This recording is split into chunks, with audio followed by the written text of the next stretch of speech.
I will tell you something that no respectable woman of my acquaintance would tell you.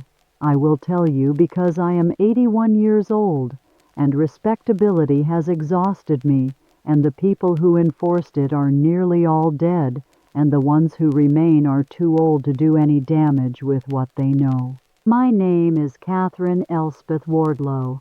I was born on the 17th of November, 1861, in Edinburgh, Scotland, the second daughter of a solicitor who valued appearances above almost everything, and a mother who had learned, early and completely, to want what her husband wanted. I was educated at home by a succession of governesses, taught French and watercolor, and the correct way to enter a room, and sent into the world at 21 with the full complement of accomplishments and the complete absence of any practical understanding of what that world actually was. I married Arthur Wardlow in April of 1883. I was 21 years old. He was 34. He was a man of moderate means and immoderate self-regard, and I did not love him, and I knew I did not love him, and I married him anyway because the alternative, remaining in my father's house past 25, becoming the particular kind of woman that Edinburgh in the 1880s called a spinster and treated accordingly, was presented to me from childhood as a fate so diminished that any marriage was preferable to it. I want to be fair to Arthur. He was not a violent man. He was not deliberately unkind. He was what his world had made him, a man who believed, without examining the belief, that a wife was a species of possession, that her thoughts were supplementary to his, that her comfort was a consideration to be attended to when more important considerations had been satisfied. He was not exceptional in this. He was entirely ordinary. That ordinariness was, in some ways, the worst thing about him. We lived in a house in Morningside, which is a respectable part of Edinburgh, and was then, as now, aggressively aware of its own respectability. We had a cook and a housemaid. We attended church on Sundays. We called on the correct people and received the correct people and maintained the correct opinions on every subject that arose. I ran the household with the efficiency I had been trained to produce, and I sat at Arthur's table, and I poured his tea, and I did not, in the 6 years of our marriage before the thing I am going to tell you about, give anyone in Morningside the smallest reason to talk about us. The constraint of that life is something I want to describe precisely, because I think it is not well understood by people who did not live inside it. It was not merely that a woman could not do certain things, it was that she could not want certain things, or rather, she could not be seen to want them, which amounted to the same condition in practice.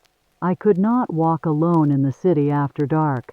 I could not have an opinion about politics that differed from my husband's, not in company.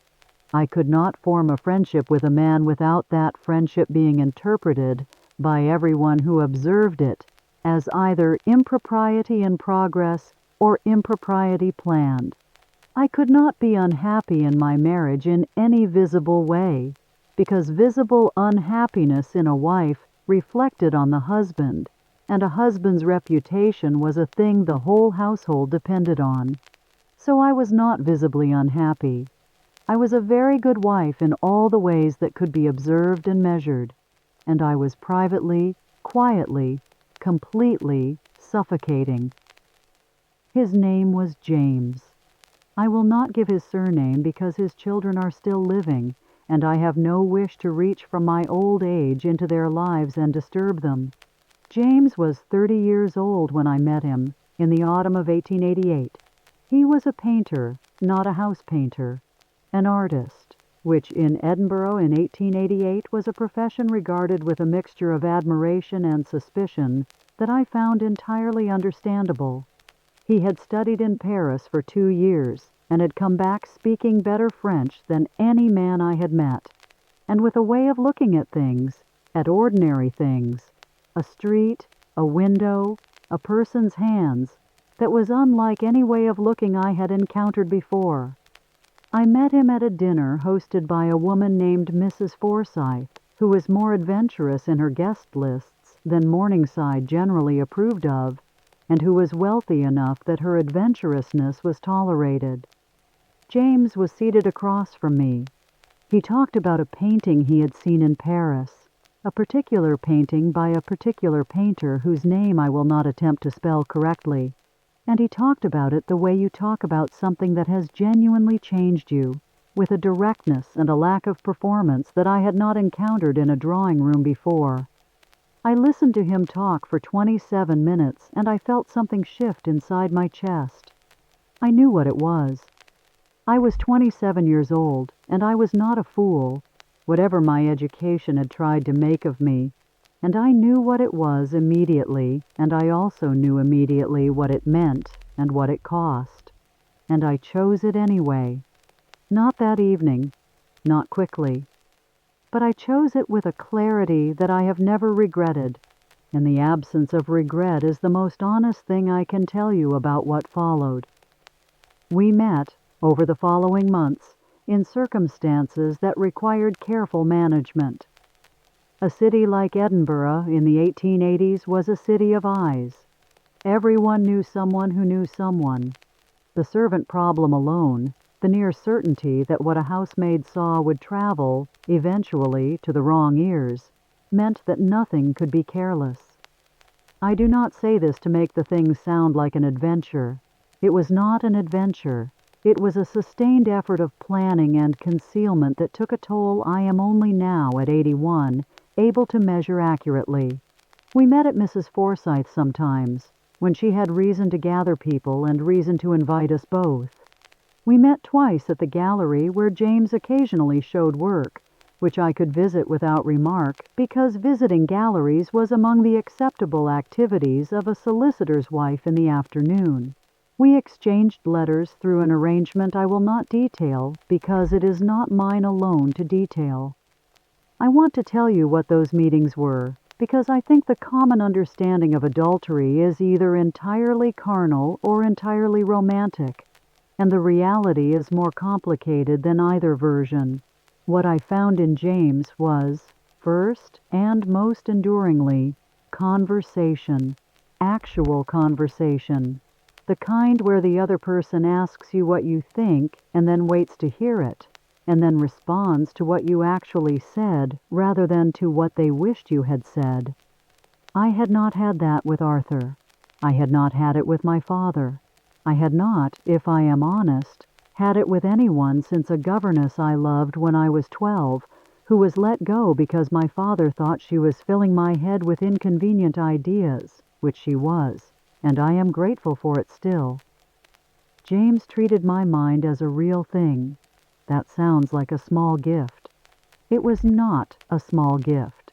It was, for a woman in my position in 1888, an extraordinary gift, and I will not diminish it by pretending it was otherwise. The physical part of it I will not describe in detail, not because I am ashamed of it. I am not ashamed of it, but because the physical is the part people always focus on, and the focusing on it misses everything that was actually true about what it was. What I will say is that to be wanted as a complete person, mind and body together, rather than as a function or a fixture, was something I had not known before, and would not have known how to name before it happened. The thing ended in the spring of 1890, not through discovery. I lived with the nearness of that possibility for 2 years, in a state of controlled fear that aged me in ways I can see in photographs from that period. It ended because James was offered a position in London, a genuine opportunity, the kind you do not refuse, and because we understood, both of us, clearly and without excessive grief, that what we had existed in the specific conditions of Edinburgh, in Mrs. Forsythe's dinners, and in a city small enough to navigate carefully, and that it would not survive transplantation. He went to London. I stayed in Morningside. We wrote twice more, and then we did not write. Arthur died in 1895. It was a failure of the heart, which I have always found appropriate, though I say that without cruelty and without satisfaction. He was not a bad man. He was an insufficient one, which is a different category. I was 34 years old when he died, and I had a house, a modest income from his estate, and no requirement, for the first time in my adult life, to account to anyone for my time, my opinions, or my movements. I did not remarry.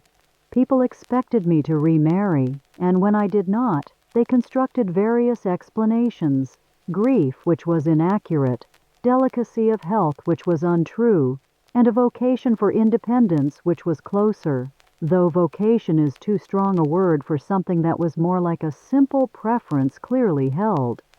The true reason I did not remarry was that I had learned the difference between a life lived inside someone else's idea of what my life should be and a life that was my own, and I was not willing to risk the second for the sake of satisfying anyone's expectations about the first. I have been asked, over the years, whether I felt guilt. It is always the first question, or the first question underneath the question people actually ask. The honest answer is that I felt fear, which is not the same thing. Fear of discovery. Fear of the consequences for James, whose career would have survived it less well than my reputation. Fear of the particular cruelty that Edinburgh society reserved for women who had stepped outside the lines, a cruelty that was patient and thorough and took no pleasure in announcing itself. Guilt assumes that the thing was wrong. I have examined that question for 50 years with the full seriousness it deserves, and I have not arrived at the conclusion that it was wrong. I was in a marriage I had not freely chosen, living a life that had been constructed for me before I was old enough to construct one for myself, in a society that offered me no legitimate path to the things I needed: conversation, respect, the sense of being a full person rather than a decorative and functional appendage to a man's household. I found those things where I could find them.